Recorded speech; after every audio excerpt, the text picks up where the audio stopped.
د مختصر وخت دپاره په ډېر ادب او احترام بلنه ورکوم د خوست ولایت د اطلاعات و کلتور رئیس ډېر محترم جناب مولوي شبیر احمد عثماني صاحب ته چې د دریځ خواته تشریف راوړي او د غونډې برخوالو ته د خپل ریاست په اړه پیغام واوروي.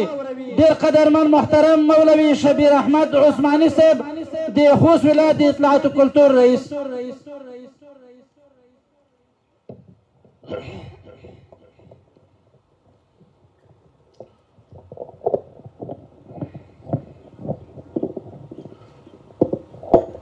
نحمده ونصلي على رسوله الكريم أما بعد فأعوذ بالله من الشيطان الرجيم بسم الله الرحمن الرحيم إنا نزلنا الذكر وإن له لحافظون الآية هزار بار بشیم دهن بمشک و گلاب هزار بار بشیم دهن بمشک و گلاب هنوز نام تو گفتن کمال بی ادبی است.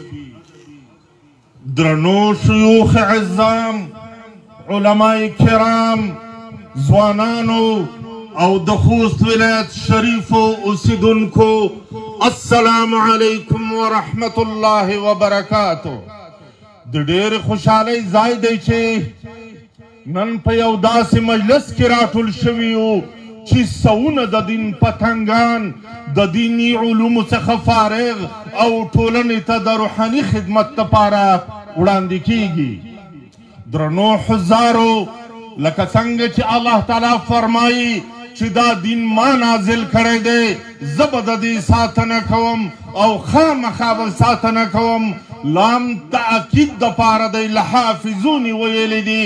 الله تعالی فرمایي زه به خامخا د دې دین ساتنه کوم. د نن نه 21 کاله وړاندې کله چې صلیبي لښکرو په افغانستان پوځي یرغل وکړ د هغوی مقصد د نورو اهدافو ترڅنګ یو عمده هدف دا و چې دا دین له منځه یوسي د دې دین د مقدساتو سپکاوی وکړي. خو تاسو ولیدل چې الله تعالی د دین څنګه وساته.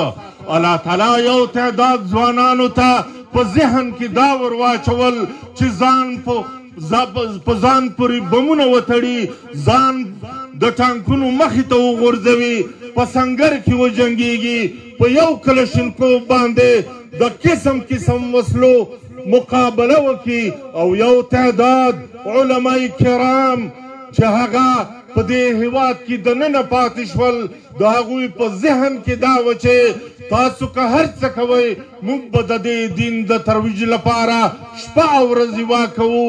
د هېواد په ګوټ ګوټ کې دیني مدرسې جوړې کړې چې په دې کې خوست یو بیل شان او مقام لري. درنو حاضرینو یوه بله خبره چې ضروري ګڼم هغه دا چې تېره ورځ ځینو علما کرامو د درې رنګه بیرغ په مورد بیانونه کړي وو او بیا به هم کوي.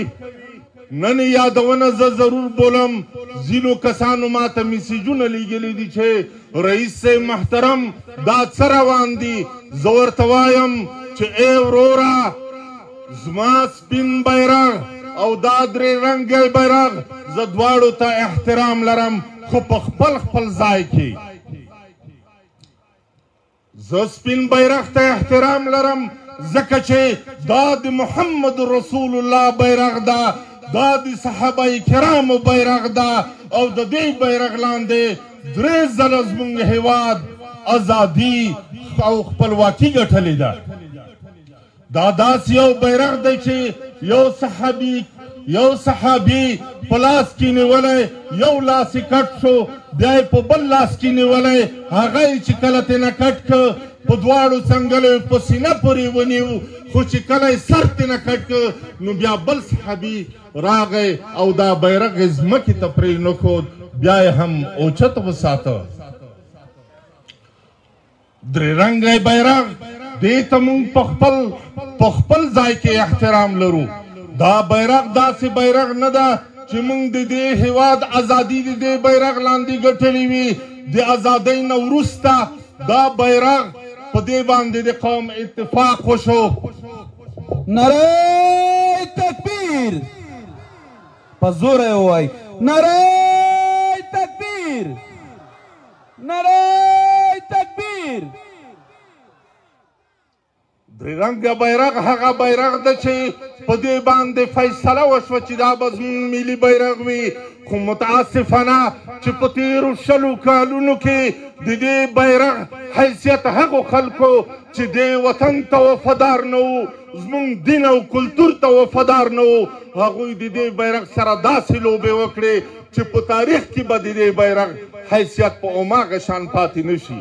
د دې بیرغ لاندې د درې رنګه بیرغ لاندې زموږ په کور همدا بیرغ د دې بیرغ لاندې پوځونه ننوتل، زموږ ماشومان یې شهیدان کړل، زموږ ښځې شهیدانې کړې، زموږ ځوانان یې شهیدان کړل او زموږ کورونه یې بمبار کړل. دا هغه بیرغ و چې د دوی په موټرونو به لګېدلی و، زموږ په مدرسه کې به یې په طالبانو ګولۍ چلولې، علمای کرام به یې تعذیبول، تهدیدول، تحقیرول او توهینول به یې. خو طالبانو خو به یې زړه نه سړېده، بلکې هغه شیخ صاحب به هم دریاب وي چې هغه یې د ګناهونو لاندې ونیو چې دا ټول طالبان په تا پسې راځي. تاسو ولیدل چې په دې بیرغ باندې د دې بیرغ حیثیت یې تر دې پورې پیمال کړي چې هره ناروا به چې کېدله د دې بیرغ لاندې به کېدله.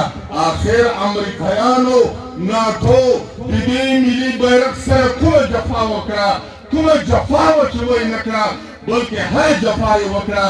نن که ته دا وایې چې دا زما ملي بیرغ دی، زه دا منم چې په تا ګران دی، خو ولې هغه وخت تاسو نه ویل کله چې د دې بیرغ لاندې عسکر یوې ماشومو ته ټوپک نیسي، هغه ورته وایي چې ما ووژنه خو مور مې مه وژنه، هغه دواړه یو ځای شهیدان وي. د دې بیرغ لاندې په قرآن کریم باندې سپي ګرځوي، په دې مدارسو په کتابونو باندې سپي ګرځوي، نو په هغه وخت کې ته چېرته وې؟ ای ظالمه، تا د دې بیرغ حیثیت کله وساته؟ تا ولې دا غږ نه شو کولی چې دا زما ملي بیرغ ده، زما د دین سپکاوی به د دې بیرغ لاندې نه کوي، زما د ملت خلک به د دې بیرغ لاندې نه وژنې، او زما د دې مدرسې زما د دین د مدرسو بې عزتي به د دې بیرغ لاندې نه کوي. افسوس کوم، افسوس په هغه چا چې اوس هم ټولو نارواوو ته توجیه نه کوي او هغه توجیه کوي، خو د امارت سره وروخدایي چلند کوي. امارت دا بد وکړل چې تا ته یې امن راوست، ستا ناموس یې خوندي کړ، ستا عزت یې خوندي کړ او ستا د وطن د لر او بر نه دفاع کوي. تاسو ولیدل چې په سپین بولدک کې 3 تنه د بدري لښکر ځوانان شهیدان شول، خو هغه مې هم یاد دي چې په ګوشته کې د قاسم په نوم یو عسکر شهید شوی و، خو تر 40 ورځو پورې د ماتم وکړه. نن خو د بدري لښکر د 3 تنو ځوانانو په شهادت باندې چوپه خوله پاتې. دا کوم انصاف ده؟ تا ته دا انصاف لیدل کېږي؟ پوهېږم چې ته عقده‌يي چلند لرې، عقده‌يي چلند کوې، لیکن په دې به ستړی شې. ته په دې پوه شه، ته په دې پوه شه چې د دې دین ساتونکی الله تعالی ده او پښتون قوم ته نبی کریم صلی الله علیه وسلم اولئک فتحان الاسلام ویلي دي. دا پښتون قوم به نه ناکامیږي، نه به توهینېږي، نه به ورکېږي. انشاء الله تعالی دا قوم به سلامت پاتې وي، په عزت کې به پاتې وي، په بریا کې به پاتې وي. هر څومره دښمنان چې راځي هغه به ناکام وي انشاء الله تعالی. چون وخت کم دی، په زړه کې مې خبرې ډېرې دي، خو د علمای کرامو نه ډېره بخښنه غواړم. د دوی تر مخ مې ډېرې خبرې وکړې، ولې د امارت دپاره یو شعر ډالۍ کوم. محترم غونډې ته د خوست ولایت والي د ګوانتانامو اسیر مولوي محمد نبي عمري صاحب راورسېده. د دوی پر اتګ دا نعره را سره بدرګه کړئ: نعره تکبیر، نعره تکبیر، سبیلنا سبیلنا، سبیلنا سبیلنا، نعره تکبیر.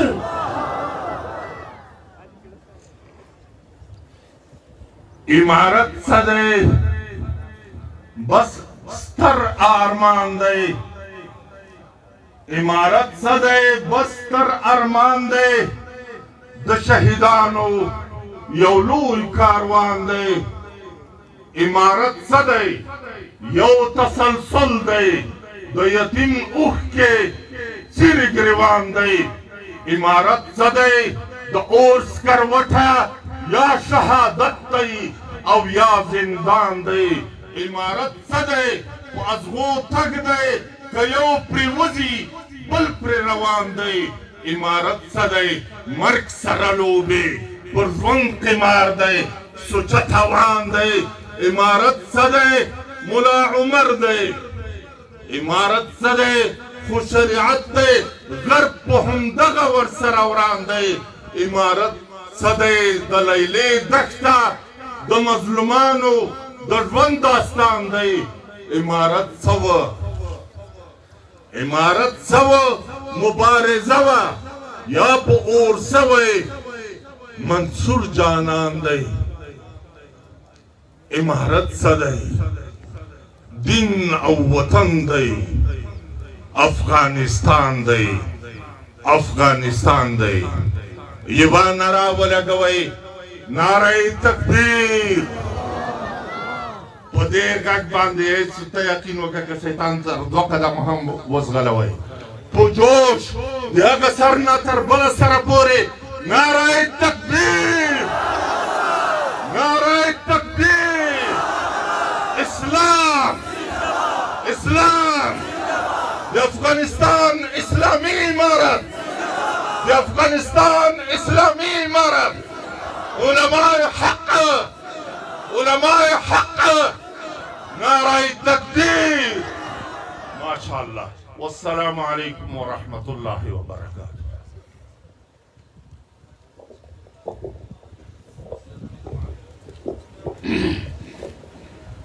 جزاک الله.